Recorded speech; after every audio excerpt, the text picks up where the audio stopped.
ating mga lola at lolo, 80, 85, 90, 95, tatanggap ng 10,000 pesos simula sa taong ito.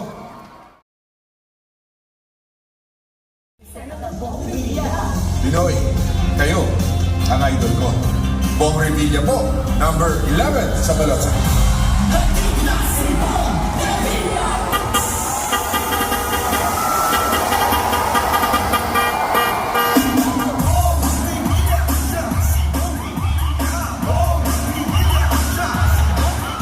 Baka ma-bash na naman yan.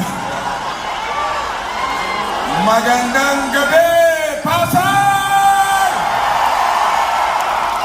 Magandang gabi, Metro Manila! Kung sasaktan, lalong tumatapang, habang naduduguan, lalong lumalaban.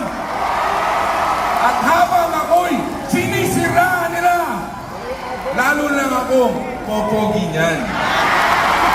Kaya sabi nga ni alias Pogi, anak ka ng tete.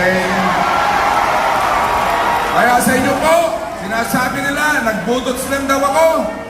Nagbudots lang. Totoo, nagbudots ako sa Senado.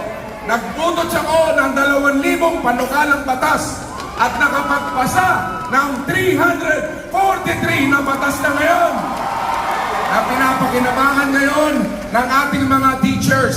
Yung kabalikat sa pagtuturo natatanggap ang ating mga guro. Dati 5,000. Ngayon taon na to, 10,000 na. Palakpakan natin ang ating mga guro. Saka yung mga estudyante, yung anti-no permit, no exam policy, bawal na ngayon yan.